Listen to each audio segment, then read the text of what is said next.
today we are going to start the next chapter of our course. The title of next chapter is quadratic expression and equations. So सबसे पहले हम देखेंगे कि quadratic expression क्या है. Quadratic expression is a type of expression which have a highest degree of 2. We can say that वो expression जिसका maximum power है वो 2 हो तो वो हमारी हो जाएगी quadratic expression. और quadratic expression का जनरल फॉर्म है ax square plus bx plus c, और जिसमें a, b और c हमारे कांस्टेंट टर्म्स हैं और जो हमारा x है वो एक वेरिएबल टर्म है. और अब a, b और c कोई भी रियल नंबर हो सकता है, सिर्फ और सिर्फ जो हमारा a है वो ज़ीरो नहीं होगा. वो ज़ीरो इसीलिए नहीं होगा क्योंकि अगर a हमारा ज़ीरो हो जाएगा तो a क्या है, एक्स स्क्वायर का कोफिशिएंट है. अगर ज़ीरो हो जाएगा this whole term of x square will be zero. अगर x square whole term zero हो जाएगी तो this expression will not remain an quadratic expression anymore. तो ये सिर्फ और सिर्फ ये हमारा a है वो ज़ीरो नहीं होगा और बाकी कोई भी रियल नंबर हो सकता है, और जो हमारा वेरिएबल टर्म x है वो भी कोई भी रियल नंबर हो सकता है. So this is the quadratic expression. और अब हम देखते हैं कि मिनिमम और maximum point of a quadratic expression. तो सबसे पहले हम देखेंगे कि किसी भी क्वाड्रेटिक ग्राफ की मैक्सिमम और मिनिमम पॉइंट कौन सी होती है. तो I have taken some examples of quadratic graphs. अब ये मेरे पास एक ग्राफ है जो है a x square plus b x plus c, और ये है मेरा minus a x square plus b x plus c. So simply minimum और मैक्सिमम पॉइंट क्या है कि टर्निंग पॉइंट जो ग्राफ है वो टर्न कहाँ पे हो रहा है वो पॉइंट जो होती है वो मेरी मैक्सिमम और मिनिमम पॉइंट होती है. तो ये फॉर एग्जांपल ग्राफ पहले ये डाउनवर्ड आ रहा है और यहाँ पे एक पॉइंट है, वहाँ से वो अपवर्ड होने जा रहा है. तो ये जो मेरी पॉइंट है, this point is my turning point. अब टर्निंग पॉइंट है वो यहाँ पे क्या है, यहाँ पे वो है मिनिमम है. मिनिमम इसीलिए है क्योंकि जो सब y की वैल्यूज है, y की वैल्यूज यहाँ पे कम से कम वैल्यू y की यहाँ पे है. तो इसके अलावा जो भी y की वैल्यूज है वो मैक्सिमम वैल्यूज है, वो इससे ज़्यादा वैल्यू है, तो ये हो जाएगी हमारी मिनिमम वैल्यू. और एट द सेम वे अगर इस टाइप का ग्राफ है तो यहाँ पे क्या है, जो भी y की वैल्यू है यहाँ पे मैक्सिमम वैल्यू है, और उसके बाद यहाँ पे जैसे ही मैं जा रहा हूँ आगे तो y की वैल्यू कम होती जा रही है. तो ये क्या है, ये है उसकी maximum value. So this is the simple concept of maximum और मिनिमम वैल्यू. और उसके बाद हम देखते हैं कि किसी भी ग्राफ का मैक्सिमम और मिनिमम वैल्यू हम कैसे ड्राइव करते हैं. I have three different ways to find the maximum और minimum value of the quadratic expression. So first of all मेरा है कंप्लीटेड स्क्वायर फॉर्म, और सेकंड है एक फार्मूला है माइनस बी अपॉन 2a और 4ac minus B square upon 4a, और this is drive from this complete square form. But ये हमारे पास डायरेक्ट हम जो भी है a, b और c की वैल्यू यहाँ पे पुट करने से हमें उसकी टर्निंग पॉइंट है और मिनिमम और मैक्सिमम पॉइंट हमें मिल जाती है. और थर्ड मेथड है हमारा यूजिंग एक्स इंटरसेप्ट. जब हमारे पास इक्वेशन है उसमें दो एक्स इंटरसेप्ट मिले हुए हैं तो हम उसको उसकी वर्टेक्स कैसे निकालते हैं. तो लेट्स फाइंड मैक्सिमम और minimum value using complete square form. तो अब मेरे पास एक क्वाड्रेटिक इक्वेशन है y is equal to 2x square minus 8x plus 11, और इसकी हम मैक्सिमम और मिनिमम वैल्यू फाइंड करते हैं. तो इन कंप्लीट स्क्वायर फॉर्म सबसे पहले मुझे क्या करना होता है कि जो भी मेरे पास इक्वेशन मिली हो उसमें जो भी एक्स स्क्वायर का कोफिशिएंट हो उससे मुझे कॉमन लेना होगा. तो अब मेरे पास यहाँ पे एक्स स्क्वायर का कोफिशिएंट 2 है, तो मैं क्या कर रहा हूँ, ये जो दो टर्म्स हैं इनमें से 2 में कॉमन ले रहा हूँ. तो मैंने यहाँ पे लिखा है taking 2 as common from first 2 terms. और जब मैंने कॉमन निकाल लिया है तो मेरा ये जो एक्सप्रेशन ये जो इक्वेशन है वो इस टाइप का बन गया. तो y is equal to into bracket x square minus 4x और प्लस 11. ये जो 11 सेम था वो सेम पड़ा क्योंकि हमने 11 में से 2 को कॉमन निकाला ही नहीं है, तो ये एज इट इज रह जाएगा. और उसके बाद हमें क्या करना है कि हमारे पास इसको कंप्लीट स्क्वायर करना है. तो क्योंकि हमारे जो मेथड है उसका नाम ही है कंप्लीटिंग स्क्वायर फॉर्म. तो मैं क्या करूँगा, जो एक्स स्क्वायर के बाद जो भी मेरे पास टर्म है 4x है तो उसको मैं क्या करूँगा, 4x को 2xy के बराबर करूँगा.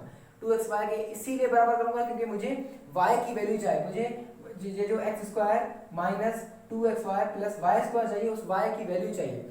तो क्योंकि मेरे पास जो फार्मूला होता है वो x plus y whole square का फार्मूला होगा x square plus 2xy plus y square होता है, और x minus y whole square का फार्मूला होता है x square minus 2xy plus whole square. तो मेरे पास एक्स स्क्वायर माइनस 2xy तो है, लेकिन मुझे वाई स्क्वायर चाहिए.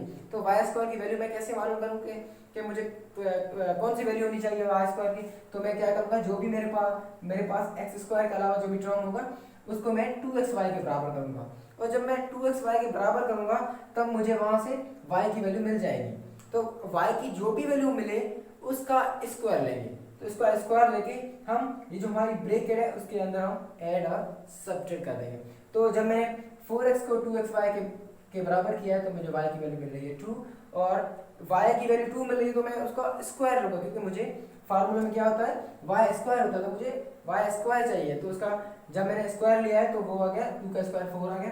तो मैं क्या कर रहा हूँ, ऐड और सब्ट्रैक्ट 4 इनसाइड ब्रैकेट, क्योंकि मुझे कंप्लीट स्क्वायर इस ब्रैकेट में जो पड़ा है उसका करना है। तो मैं ब्रैकेट के अंदर 4 को ऐड और सब्ट्रैक्ट करूँगा। जब मैंने x square minus 4x plus 4 minus 4 किया है तो ये जो टर्म है वो एक फार्मूला बन रहा है जो है x minus y whole square का फार्मूला बन रहा है। तो ये हो गया x square minus 2xy plus y square, तो ये इसका फार्मूला हो गया x माइनस 2 होल स्क्वायर, और ये जो माइनस 4 है वो सेम का सेम यहाँ पे पड़ा है, और इनको मैंने एक मिडिल ब्रैकेट में ले लिया है, और 2 जो कॉमन था वो सेम ही रखा है, और प्लस 11 हो गया।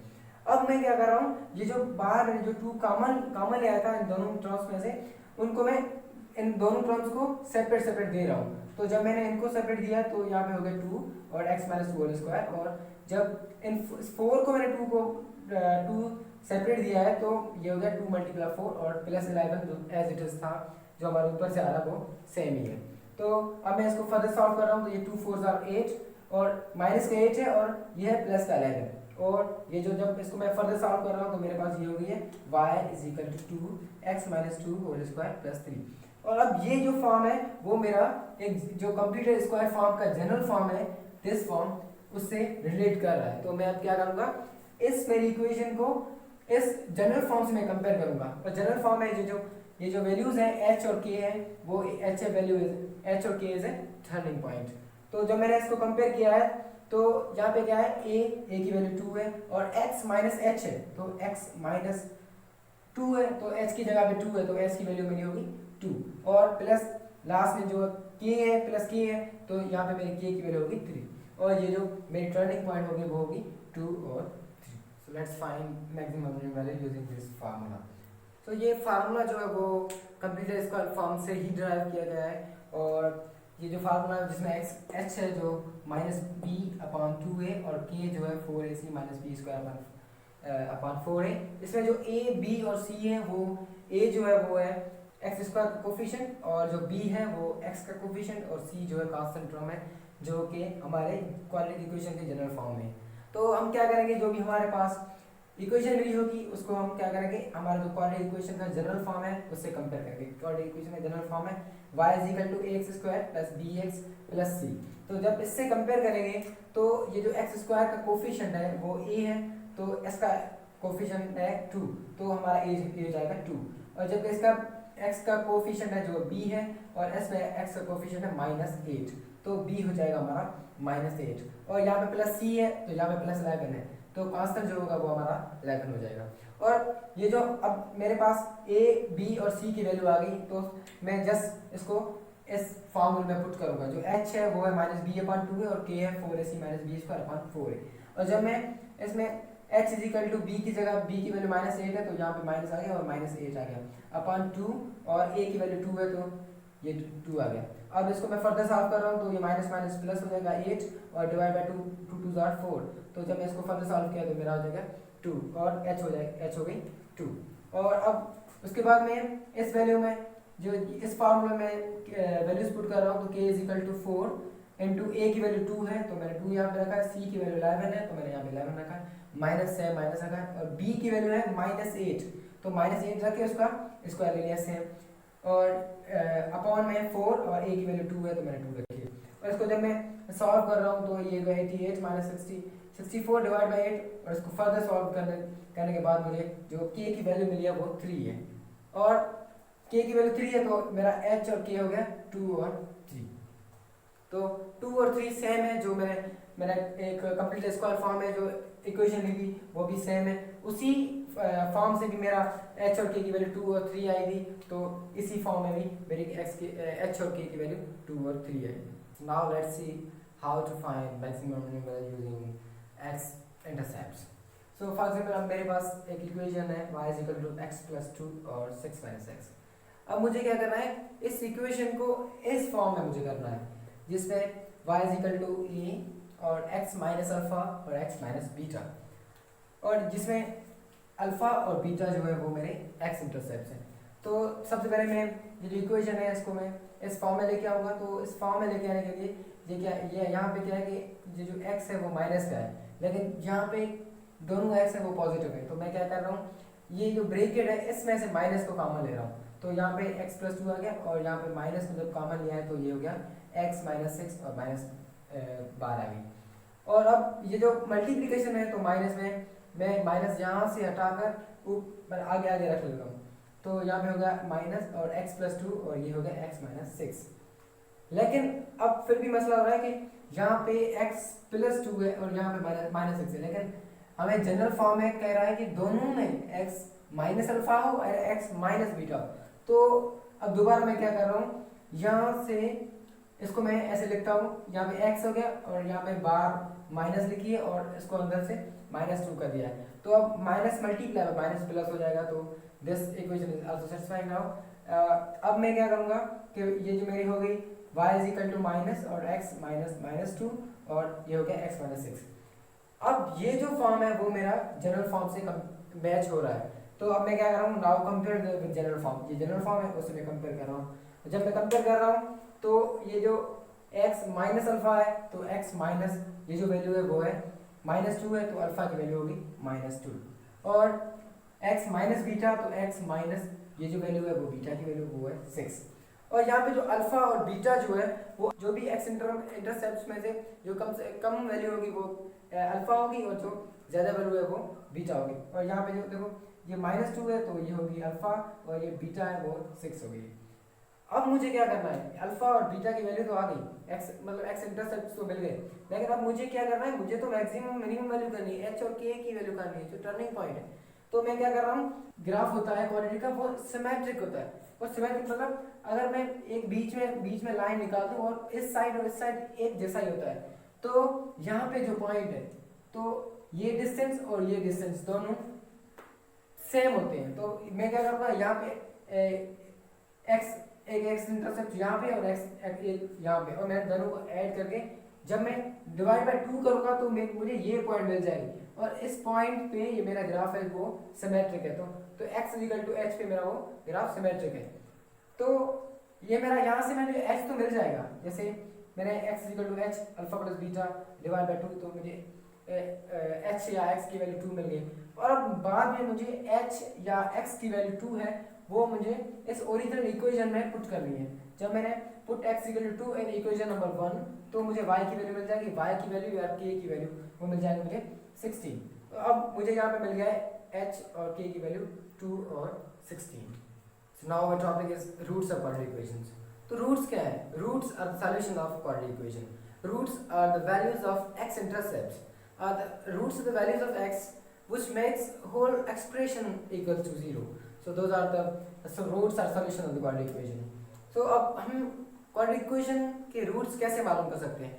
तो हमारे पास एक क्वाड्रेटिक फार्मूला है x equal to -b plus minus under root b square minus 4ac upon 2a। और इस फार्मूला में जब हम a, b और c की वैल्यू पुट करेंगे तो हमारे पास जो भी x की वैल्यूज आ जाएंगी वो हमारी होंगी roots of the quadratic equations. तो अब हमारे पास इस जो हमारे पास क्वाड्रेटिक फार्मूला है उसमें एक टर्म है b स्क्वायर माइनस 4ac, ये जो है इसको हम कहेंगे डिस्क्रिमिनेंट। अब अगर हमें क्वाड्रेटिक इक्वेशन की रूट की नेचर मालूम करनी हो तो हम इसके हिसाब से कर सकते हैं। अगर b square minus 4ac greater than 0 है तो क्या होंगे, हमारे जो भी रूट्स आएंगे वो होंगे रियल होंगे और वो दोनों एक दूसरे से अलग होंगे। और more simply we can say that वो हमारे पास दो x इंटरसेप्ट आ जाएंगी। तो वो उसका अगर हम फॉर एग्जांपल हम ग्राफ इमेजिन करें तो वो किस टाइप का होगा, वो ग्राफ इस टाइप का होगा। अगर हमारे पास a जो x स्क्वायर का कोफिशिएंट है वो अगर पॉजिटिव होगा तो ग्राफ हमारा अपवर्ड होगा, और उसमें जो भी हमारे पास यहाँ पे x की वैल्यूज आ जाएगी वो ये होगी, एक यहाँ पे होगी एक यहाँ पे होगी, क्योंकि वो जो ग्राफ है वो x एक्सिस को 2 बार इंटरसेक्ट कर रहा है। तो इसीलिए हमारे पास दो डिस्टेंट रियल रोड, एक यहाँ पे और एक यहाँ पे, दोनों अलग अलग है तो हमारे पास दो डिस्टेंट रियल रूट्स हैं। और इन द सेम वे अगर हमारे पास एक्स स्क्वायर का कोफिशिएंट नेगेटिव है तो हमारा ग्राफ डाउनवर्ड होगा और उसमें भी जो हमारे रूट्स होंगे वो डिस्टेंट रियल रूट्स होंगे। एक यहाँ पे अल्फा है और यहाँ पे बीटा है, ये दोनों एक्स इंटरसेप्ट है वो दोनों अलग अलग है, तो हमारे पास डिस्टेंट रियल रूट्स हो जाएंगे। तो एक केस हो गया ये। और अब हमारे पास दूसरा केस है कि अगर हमारे पास डिस्क्रिमिनेंट इक्वल टू जीरो आ जाए। अगर डिस्क्रिमिनेंट हमारे पास इक्वल टू जीरो आ जाएगा तो हमारे पास सिर्फ एक ही रूट आएगी और एक ही रूट आएगी और हमें दो रूट्स मिलेंगे वो एक जैसे ही होंगे, क्योंकि अगर हमारे पास ये एक्सप्रेशन जीरो हो गया तो सिर्फ हमारे पास माइनस बी अपॉन टू आ जाएगा, वो सिर्फ एक ही नंबर को शो कर रहा है, तो हमारे पास वो क्वाड्रेटिक इक्वेशन की एक ही रूट हो जाएगी। और अगर इस टाइप का हमें ग्राफ मिले तो वो कैसे होगा, वो इस टाइप का होगा, क्योंकि वहाँ पे जो हमारे पास जो ग्राफ है वो एक्स एक्सिस को सिर्फ एक बार ही कट कर रहा है। अगर हमारे पास ए ग्रेटर देन जीरो है, मतलब जो एक्स स्क्वायर कोफिशिएंट है वो ग्रेटर देन जीरो है, तो हमारे पास ग्राफ इस टाइप का होगा और वो एक्स को सिर्फ एक बार कट कर रहा है, तो हमारे पास बी स्क्वायर माइनस फोर ऐसी जीरो आ जाएगी। और इन द सेम वे अगर हमारे पास ए लेस देन जीरो है तो इस टाइप का ग्राफ होगा और वो एक्स एक्सिस को भी एक बार कट कर रहा होगा, तब भी हमारे पास जो रूट्स है वो इक्वल आएंगे। और अब हमारे पास थर्ड केस है कि अगर हमारा डिस्क्रिमिनेंट लेस देन जीरो हो जाए। अगर हमारा डिस्क्रिमिनेंट लेस देन जीरो हो जाएगा तो हमारे पास कोई भी रियल रूट नहीं होगी, उसका मतलब है हमारे पास कोई भी एक्स इंटरसेप्ट नहीं होगा, क्योंकि अगर हमारे पास एक एक्सप्रेशन है जिसके नो रियल रूट्स है, उसका मतलब है कि वो जो एक्सप्रेशन है उसका ग्राफ जो है वो एक्स एक्सिस को टच ही नहीं कर रहा, वो एक्स एक्सिस से अबव है और या अबव है और बिलो है, उसमें जो हमारे y की वैल्यूज होगी इधर ग्रेटर देन जीरो होंगी और लेस देन जीरो। अब हम देखते हैं intersection problem leading to quadratic equation. So for example अब मेरे पास एक क्वाड्रेटिक इक्वेशन है और एक लीनियर लाइन है, तो अब मुझे देखना है कि वो आपस में कहाँ पे इंटरसेक्ट कर रहे हैं, एक जगह पे कर रहे हैं, दो जगह पे कर रहे हैं या कहीं नहीं कर रहे। तो अब फॉर एग्जांपल मेरे पास एक लाइन है y is equal to x plus b और एक है मेरे पास क्वाड्रेटिक इक्वेशन है y is equal to x square plus b x plus c. तो सबसे पहले मैं क्या करूँगा कि उन दोनों को साइमल्टेनियसली सॉल्व करूँगा, तो मतलब एक इक्वेशन को दूसरी में सब्स्टिट्यूट करके उसको सॉल्व करूँगा। तो मैंने यहाँ पे लिखा है सॉल्विंग साइमल्टेनियसली और इन दोनों को इक्वेट कर दिया है और इसको बाद में सॉल्व किया है, तो a x square plus x into b minus a plus c minus b. अब ये जो इक्वेशन बनी है ये भी एक क्वाड्रेटिक इक्वेशन ही है, तो अब मैं इसका सॉल्यूशन निकालूंगा और उसमें जो मेरे पास उसका डिस्क्रिमिनेंट आएगा उसके हिसाब से मैं उनके जो भी हमारे पास इंटरसेक्टिंग पॉइंट्स होंगी उनका मैं अंदाजा लगा पाऊंगा। तो फॉर एग्जांपल अगर मेरे पास एक क्वाड्रेटिक ग्राफ है, फॉर एग्जांपल ये मेरे पास क्वाड्रेटिक ग्राफ है और उस पर एक लाइन है जो दो बार इंटरसेक्ट कर रही है। अगर दो बार इंटरसेक्ट कर रही है तो मुझे उसका डिस्क्रिमिनेंट होगा वो ग्रेटर देन जीरो मिलेगा, जो मेरा डिस्क्रिमिनेंट डी होगा b square minus four ac होगा वो ग्रेटर देन जीरो होगा। अगर फॉर एग्जाम्पल मेरे पास क्वाड्रेटिक ग्राफ है और उसको जो लाइन है जो स्ट्रेट लाइन है वो सिर्फ एक बार इंटरसेक्ट कर रही है, तो उसका जो डिस्क्रिमिनेंट आएगा वो जीरो आएगा। और अगर इन द सेम वे अगर मेरे पास एक क्वाड्रेटिक ग्राफ है और उसको जो एक लाइन स्ट्रेट लाइन है वो कहीं पे भी इंटरसेक्ट नहीं कर रही, तो उसका डिस्क्रिमिनेंट मेरे पास लेस देन जीरो आएगा।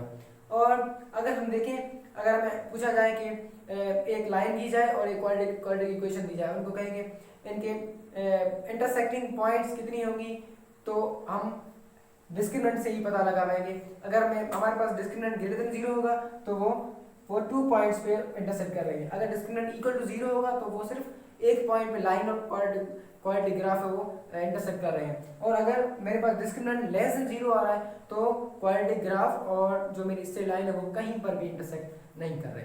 अब हम देखते हैं क्वाड्रेटिक इनइक्वालिटीज को। तो क्वाड्रेटिक इनइक्वालिटी क्या है? जब हमारे पास क्वाड्रेटिक एक्सप्रेशन हो और उसमें जब हमारे पास इनइक्वालिटी की कोई भी साइन हो तो हो जाएगा हमारी क्वाड्रेटिक इनइक्वालिटी। अब फॉर एग्जांपल मेरे पास एक क्वाड्रेटिक इनइक्वालिटी है जो एक वेरिएबल में है, तो अब मैं इसको सिर्फ क्वाड्रेटिक इनइक्वालिटी जो है उसको मैं y के बराबर कर सकता हूँ। और अब ये जब एक्सप्रेशन y के बराबर हो गया तो मैं इस पूरी इनइक्वालिटी को y लेस देन जीरो कर सकता हूँ। तो इस इनइक्वालिटी का सिंपली मकसद ये है कि कौन से x की वैल्यूज हैं जो y को लेस देन जीरो कर रहा है, जो इस इस एक्सप्रेशन के ग्राफ को लेस देन जीरो कर रहा है, वो हमें वैल्यूज चाहिए एक्स की। तो अब मैं इसको दो तरीकों से कर सकता हूँ। एक तो मैं उसका इस एक्सप्रेशन का पूरा ग्राफ बनाऊं और फिर उसमें देखूं कि कौन से एक्स के वैल्यूज हैं जो वाई को लेस देन जीरो करेंगे। तो जब मैंने इसका ग्राफ बनाया तो अब मैं इसमें सिंपली देख सकता हूँ कि कौन से वैल्यूज हैं जो वाई को लेस देन जीरो कर रहा है। अब ये मेरा एक्स एक्सिस है और ये है वाई एक्सिस। तो यहाँ पे y पॉजिटिव है और यहाँ से यहाँ पे जीरो और यहाँ से अब नेगेटिव है y। तो जब x 1 है और यहाँ पे x 4 है, तो x से 1 से ज़्यादा और 4 से कम जब x की वैल्यू है तो जो मेरा y है वो लेस देन जीरो आ रहा है। तो मैं अगर इनइक्वालिटी को लिखूं तो क्या हो जाएगा, मेरा x लेस देन 4 और x ग्रेटर देन 1। जब मेरा x ग्रेटर देन 1 है और लेस देन 4 है तभी मेरा y जो है वो लेस देन 0 हो रहा है। तो this is the solution of inequality by using graph. अगर मेरे पास फॉर एग्जांपल मेरे पास ग्राफ नहीं है तो मैं क्या करूँगा, जो मेरे पास कोई भी क्वाड्रेटिक एक्सप्रेशन मिली होगी उसको मैं इस फॉर्म में लेके आऊँगा। जो इंटरसेप्ट वाला पहले जो हमने किया था वो इंटरसेप्ट फॉर्म में कर लिया है। अब जब मैंने इंटरसेप्ट फॉर्म में कर लिया है तो अगर इस टाइप का कर लिया और वो मेरे पास पूछ रहा है कि वो लेस देन जीरो है, तो मैं क्या करूँगा, सिंपली एक्स है वो बीटा से, ये जो बीटा है वो है एक्स इंटरसेप्ट है और अल्फा भी एक्स इंटरसेप्ट है, तो मैं जो एक्स होगा वो होगा एक्स लेस देन बीटा होगा और x greater than alpha. Alpha से ज़्यादा और बीटा से कम जो भी होगा वो होगा मेरे इस, जब कह रहा है कि जो एक्सप्रेशन है वो लेस देन जीरो हो। और इन द सेम वे अगर कह रहा है कि मेरी expression less than or equal to zero तो सिंपली कोई चेंज नहीं होगी, यहाँ पे सिर्फ यहाँ पे भी इक्वल हो जाएगा। और अगर मैं पूछेंगे कि ये जो मेरी एक्सप्रेशन है वो ग्रेटर देन जीरो हो जाए, ग्रेटर देन जीरो हो जाए तो यहाँ पे क्या होगा, वाई ग्रेटर देन जीरो। और अब देखो कहाँ पे एक्स की वैल्यू, कौन से एक्स की वैल्यूज पे वाई ग्रेटर देन जीरो है। ग्रेटर देन जीरो कहाँ से हो रही है, यहाँ से हो रही है, इस पॉइंट से ऊपर और यहाँ इस पॉइंट से ऊपर। तो जब x है वो लेस देन, x जो है वो लेस देन है 1 से, तो मेरी क्या हो रही है, x लेस देन 1 है तो मेरी y हो रही है ग्रेटर देन 0। और दूसरा है x जब ग्रेटर देन 4 है तो मेरी हो रही है y ग्रेटर देन 0। तो अब यहाँ पे क्या है, जब ये तो ग्राफिकली हो गया, अब मैं अगर इस फॉर्म से कंपेयर करूँ तो यहाँ पे ग्रेटर देन 0 है तो मेरा क्या होगा, x जो है वो लेस देन अल्फा, यहाँ पे ये अल्फा है, अल्फा जो है जो मेरा स्मॉलेस्ट एक्स इंटरसेप्ट होगा वो है 1 है, तो क्या होगा x जो है लेस देन 1। तो यहाँ पे ग्राफिकली कर लिया है और यहाँ पे मैंने उस फार्मूला से कंपेयर करके। और दूसरा क्या है कि जब x ग्रेटर देन बीटा हो, जब x दूसरा जो इंटरसेप्ट है, बड़ा इंटरसेप्ट है, उससे ज़्यादा हो, तो ज़्यादा वैल्यूज, तो 4 5, तो क्या होगा x greater than 4। So this is the simple way to solve the inequality of quadratic equation.